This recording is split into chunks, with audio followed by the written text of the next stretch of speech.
지역 맞춤 부동산 세미나 우리 동네 맛동산 자세한 내용은 영상 하단의 링크 혹은 3프로 앱을 통해서 확인하세요. 네. 네. TBS 3종 룩아웃티. 예, 향기로운 하루 룩아웃티와 함께 시작하십시오. 진짜 바쁘잖아요, 일상이. 네. 근데 이제 오후 한 4시쯤 되면 다른하다고. 그렇죠. 그때 딱 룩아웃티. 루이보스티 같은 거 딱 한 잔 먹으면은 예. 다시 몸이 완전히 바이탈라이징 되면서 예. 저는 한 12시까지 쭉 그래요? 힘낼 때는 그 페퍼민트라든지 페퍼민트 좋죠. 약간 좀 향긋하게 그렇게 또 가도 좋습니다. 그럴까요? 자, 그러면 향긋한 뉴스 우리 3프로 TV 권순우 취재팀장님 어서 오십시오. 어서 오세요. 안녕하세요. 삼프로TV 권순우 취재팀장입니다. 네, 아유 반갑습니다. 정프로님 네. 벌써 미리 크리스마스?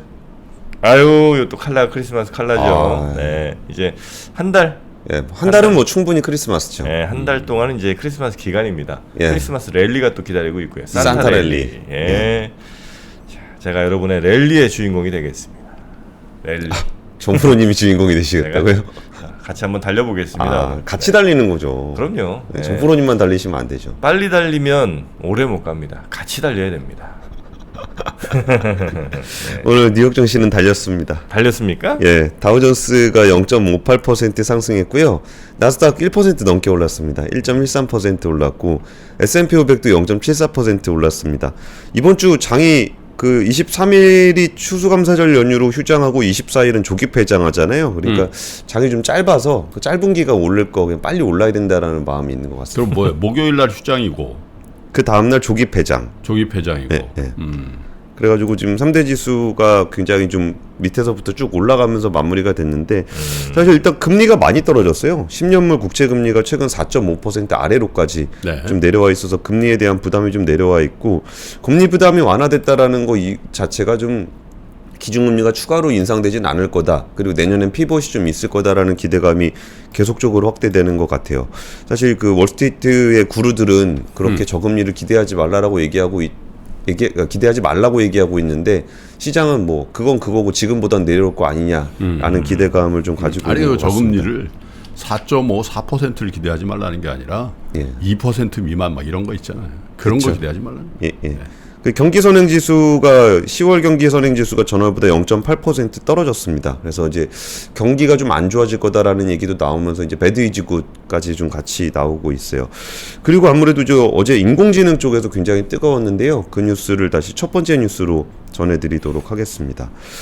첫 번째 뉴스는 어제 제가 전해드렸던 게 그 샘 올트먼 오픈 AI의 샘 올트먼이 해고된 얘기를 좀 전해드렸었잖아요.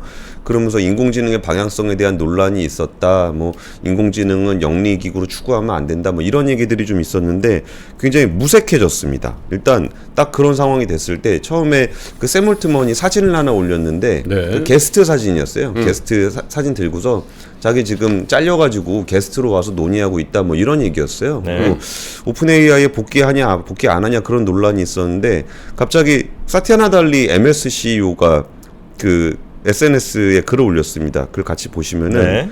샘 알트먼과 그렉 브라운먼이 동료들과 함께 마이크로소프트에 합류해 연구팀을 이끌게 될 것이다.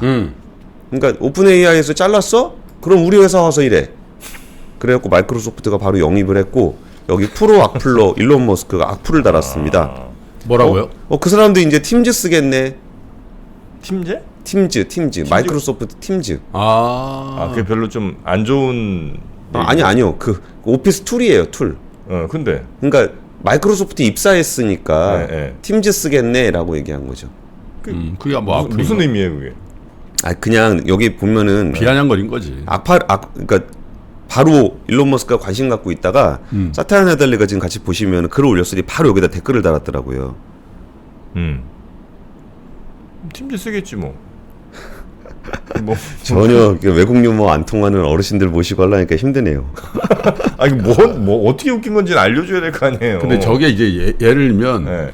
저기 이제 예를 들면 비유 드는 거야. 이해진 의장이 쓴 거야. 네, 네. 근데 김범수 의장이 거기다 댓글 달으면서 약간 비아냥거리고 막 그런 느낌. 그런 거보다 이 논쟁에 지금 막 요 동네 셀럽들이 다 달라붙어서 한마디씩 다 달고 있어요. 그렇죠. 그 분위기를 좀 설명을 드리는 거예요. 그러니까 막 둘이 싸우고 잘리고 막 그랬더니 뭐 일론 머스크도 와서 한마디 하고 뭐 이 사람 저 사람 와서 한마디 저마디 하고 있는 얘기를 전해드린 건데 어쨌든 이 정도에서 끝난 게 아니라 일단 그 샘 얼트만하고 이제 그렉 브라운먼은 MS에 합류하기로 된 거잖아요. 그랬더니 갑자기 그 오픈 AI의 직원들이 이사회 멤버 전원의 사임을 요구하면서 연판장을 돌렸습니다. 여기 직원이 770명인데 처음에 500명이 서명한 연판장이 돌았다고 했다가 그 다음 보니까 700명이 서명한 연판장이 돌았다는 거예요. 그러니까 거의 전 직원이 우리 CEO를 이사회가 날렸어? 나 우리 이거 받아들일 수 없어. 그러면은 이사회 너네가 다 나가. 우리 CEO 데리고 와. 라고 연판장을 돌렸고 여기에 또 불을 붙였던 게 그 직원들이 마이크로소프트가 오픈 AI 직원 다 나오면 우리가 차라리 자회사를 하나 만들게 다 여기 와서 일해. 요렇게 됐어요. 아니 사실 그 사람 다 나가면은 뭐 의미가 있나 그거? 예. 아니 근데 오픈 AI가 MS 거 아니었어요?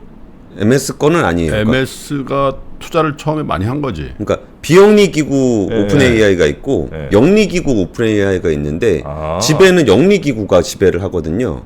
비영리 기구가. 그러니까 영리 기구에 투자를 한 게 마이크로소프트고, 그러니까 지배를 한다라기보다 애저에다가 오픈 AI의 서비스를 독점적으로 사용할 수 있는 권리를 마이크로소프트가 갖고 있어요. 마이크로소프트가 사실 그 뭐 신세를 많이 졌다고 봐야지 오히려. 완전 땡 잡았죠. 그렇지.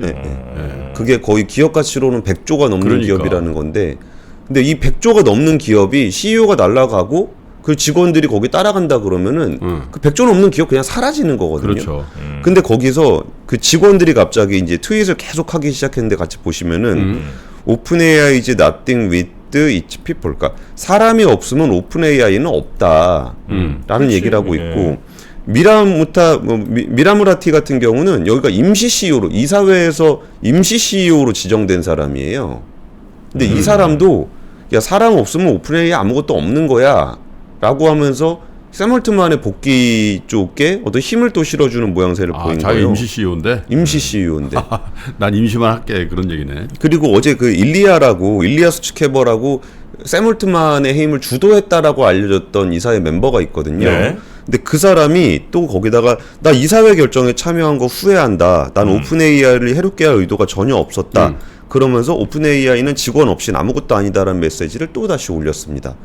그래가지고 지금 여기가 완전히 난장판이 돼 있는 그런 상황입니다. 그래갖고 이게 이제 어떻게 될까, 거버넌스가 어떻게 될 것인지에 대한 논란이 좀 있고, 일단 이사회에서는 임시 CEO도 지금 여기에 동참을 해버렸잖아요. 그러니까 CEO를 바로 임명을 했는데 트위치의 공동 창업자인 그 에머시어라는 분을 그 CEO, 공식 CEO로 임명을 했어요. 그러니까 트위치라고 그 게임 스트림하는 데 있잖아요. 그분을 임명을 했는데, 그랬더니 임명되자마자 독립적인 조사관을 고용해서 오픈 AI의 혼란을 초래한 사건에 대해 보고서를 작성할 것이라 그랬어요. 그러니까 이 문제는 좀 진행형으로 계속적으로 이제 지금 동네 분들 지금 다 신났습니다. 지금 완전 팝콘 먹으면서 야 누가 이기냐 어디로 가냐 그래가지고 아주 난리가 나 있는 상황입니다. 확실히 이제 오픈 AI라는 게 정말 앞으로 미래에 어마어마한 이제 그러니까.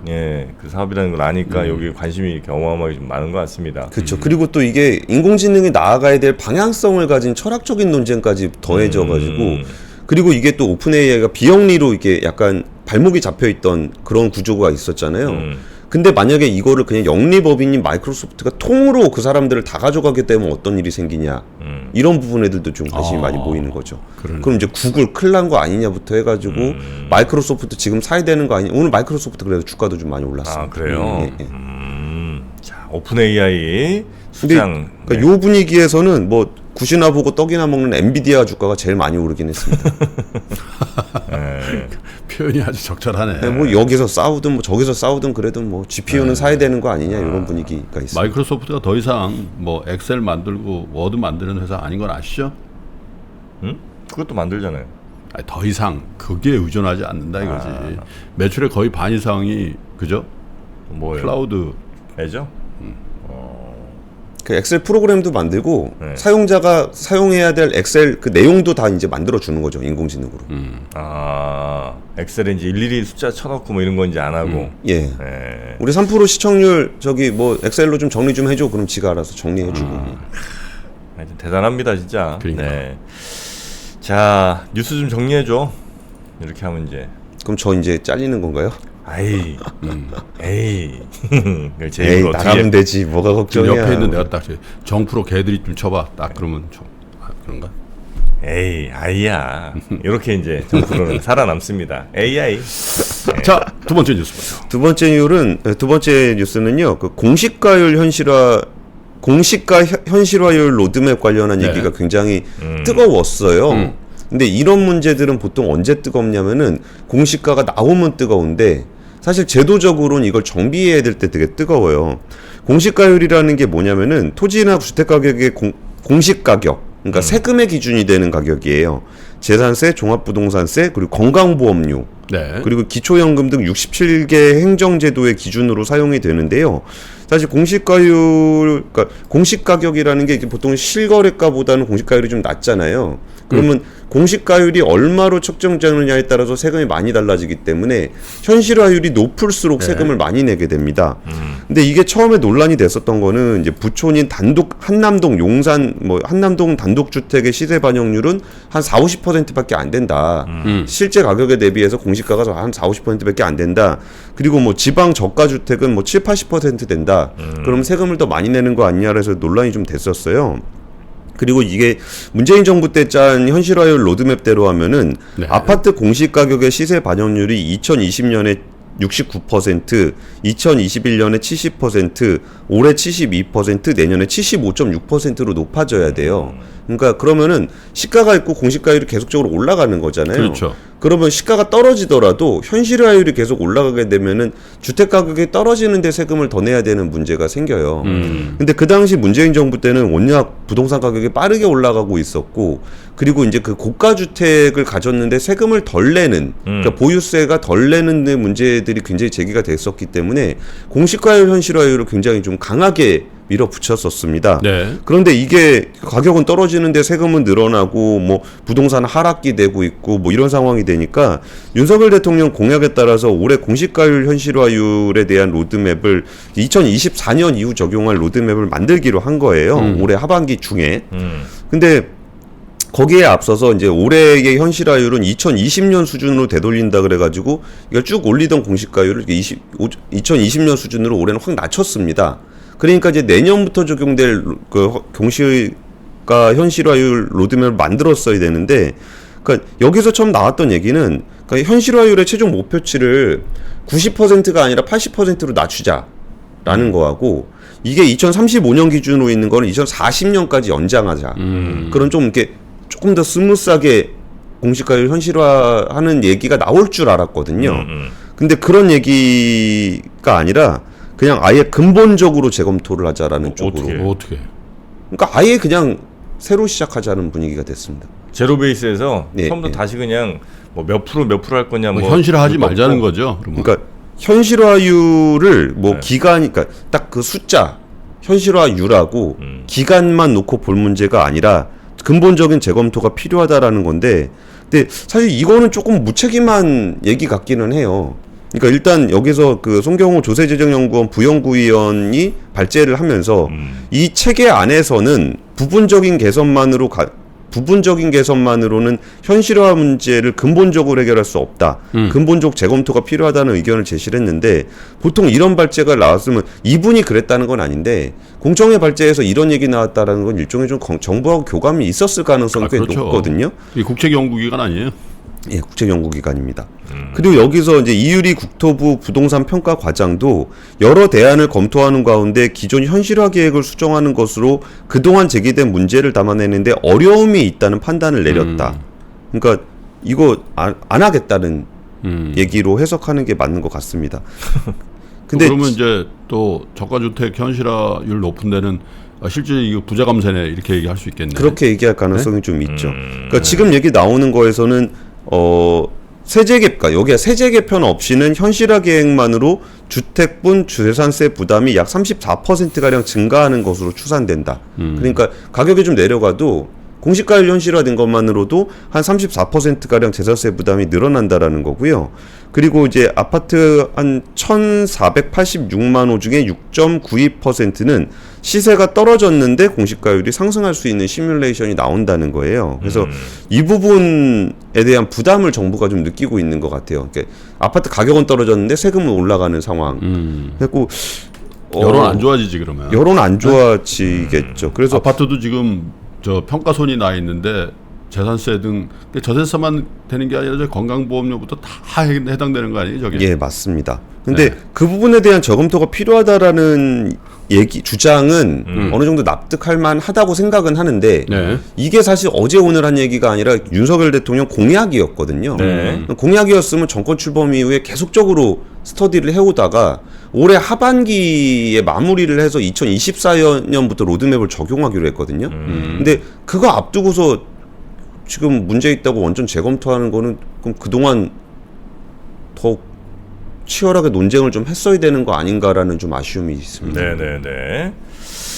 이게 뭐 세금 불경기가 오면은 세금 문제가 민감해지지. 그렇죠.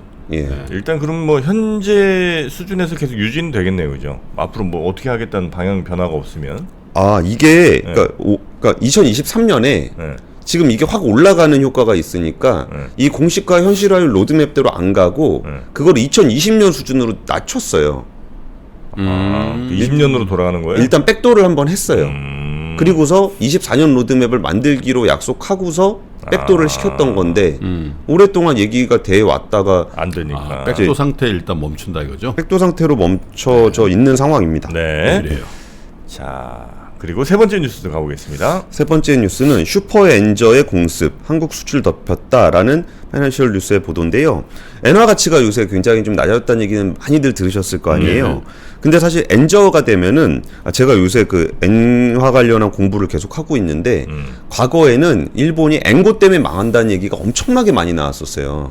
그리고 엔고 때문에 수출 기업 다 망한다 그래가지고 뭐 아베 세계 화살이니 뭐 그래가지고 이걸 엄청나게 막 정책을 했는데 엔고가 해소가 안 됐었거든요. 근데 요즘에 일본 내에서는 엔저에 대한 고민들에 대한 얘기가 되게 많이 나와요. 그러니까 엔저 환율이 약하다라는 거는 국가의 경쟁력이 좀 훼손됐다라는 얘기이기도 하잖아요. 그러다 보니까 얘기가 나오는데 그건 그거고 지금 뉴스에서 지금 기사에서 언급하고 있는 거는 엔저가 되면 일본의 수출 기업들은 되게 유리한 상황이 돼요. 그렇죠. 그러다 보니까 진짜 한동안 거의 뭐 망해간다라고 불렸던 일본의 철강 기업들의 철강 제품들이 국내에 굉장히 많이 수입이 되고 있다라는 우리나라에 거예요. 예. 일제 철강을 쓰는 거예요, 우리가? 일제 철강. 그러니까 메드인 차이나가 아니고 메드인 재팬? 그러니까 메드인 차이나가 1위긴 한데 네. 2위가 일본인데 무려 규모가 비중이 35%나 돼요. 에? 일본 비중이. 지금 현재? 예. 그리고 여기에 우리나라 이제 그 철강 기업들도 동남아, 유럽, 중동에서 강관, 열연 뭐 후판 뭐 이런 것도 봉영강 이런 거지 이런 데서 경쟁을 하거든요. 일본 제품하고. 그렇겠죠. 근데 일본 제품 되게 싸게 들어가는 거예요. 그러니까 이런 문제가 있고. 우리나라 철강 제품이 일제보다 더 비싸다는 거예요? 그러겠지. 그러니까 수입하겠지. 그렇죠. 그렇죠. 예. 그리고 이제 MLCC 같은 거. MLCC는 전자제품에 들어가는 거잖아요. 그렇죠. 근데 거기가 보통 이제 무라타가 1등이고 이제 삼성전기가 2등인데 이게 전 세계적으로 MLCC는 원탑 투탑 이래요. 근데 여기서 워낙 단가가 이제 싸게 나가잖아요. 엔저가 되면은. 그럼 여기서 또 있고 삼성전기가 좀 실적 방어에 굉장히 애를 먹고 있다라는 거고. 무라타 제작소 때문에. 예. 그리고 사실 뭐 반도체 같은 경우가 그 디램 같은 경우는 뭐 상관없어요. 디램은 우리나라가 뭐 압도적으로 이기고 있으니까. 근데 낸드 같은 경우는 일본에 키옥시아가 있거든요. 그러니까 이런 부분에서는 조금 엔저에 대한 부담이 있다라는 얘기가 좀 나오고 있어요. 자동차는 어때요? 지금 도요타 날라가더라고. 근데 토요타가 굉장히 잘하고 있기는 한데, 그러니까 제가 자동차 얘기를 살짝 뺐는데 왜냐면 현대차도 지금 환율에서 좀 잘하고 있거든요. 그래가지고 그 자동차는 상대적으로 좀 덜 밀리는 것 같아서 그래가지고 좀 자동차는 뺐습니다. 네. 어제 그 독일 점유율 관련한 얘기가 좀 나왔었는데 독일이요? 예, 독일 점유율에서 뭐 그 현대차가 그 유럽 업체들 있잖아요. 뭐 메르세데스 벤츠, 르노, 닛산 얼라이언스, 뭐 스텔란티스 뭐 요런데 제외하고서 한 6위 정도 되는데 그 토요타보단 점유율이 한 2배 되더라고요. 독일 내에서는. 그래가지고 뭐 그거는 뭐 크게 밀리고 있는 것 같진 않아서 뉴스에서는 뺐습니다. 사실 미국이 더 문제인데 토요타는 점유율이 약간 떨어진 걸로 제가 봤는데 미국 내에서도 근데도 토요타가 굉장히 잘 팔려요. 주가는 뭐 현대차하고 완전 달라요. 현대차하고 비교 안 됩니다. 왜 그러는 거야? 네? 그리고 엔저에 대한 일본 쪽 반응을 보니까 그 정치적 국민적 반감이 굉장히 심해요. 엔저에 예, 수입 물가 높아지니까. 맞아요. 그래가지고 지금 제가 그 엔달러 환율하고 기시다 후미오 지지율 가지고 왔거든요. 똑같네. 엔저 쫙 내려가면서 네. 기시다 후미오 지지율 이렇게 쫙 내려와가지고 지금 21%까지 떨어져서 지금 해산 얘기까지 나오고 저거는 나 있습니다. 이해가 되는 것 같아. 왜냐하면 일본 사람들이 뭐 제조업체다서 자기네 그거 한다고 일본 월급 올려주지 않거든. 예. 일본 월급이라는 게 굉장히 안 오르는 데거든요. 예, 예. 근데 이제 일본 사람들이 해외에 못 가는 거지. 일본 사람들이 동남아 여행 가서 막 싹쓸이 쇼핑하고 그런 게 이제 없어지고 예. 일본 사람들이 이제 동남아라든지 뭐 한국 사람들이 이런 데 관광객을 맞아야 되는 거야. 예, 예. 그래서 이제 갔다 온 사람들 얘기 들어보면 일본 사람들이 옛날처럼 친절하지 않더라는 얘기를 한대요. 아 그래요? 네. 거기에 대한 반감까지 그러니까 있더라고요. 그 반감이 있다고. 뭐 그럴 수 내가 있겠네. 거기 시다바리가 막 이렇게 되는 거죠. 그러니까 자 그러면 세 번째 뉴스 빨리 가겠습니다. 세 번째 뉴스 그거 아니야? 네, 세 번째 뉴스였는데요. 세 번째 뉴스 다 했어요? 정말 이것도 뉴스로 갖고 왔어요? 자 그러면 이제 뉴스는 마무리하고요. 장 시작 전부터 종료까지 쏟아지는 수많은 뉴스와 정보들.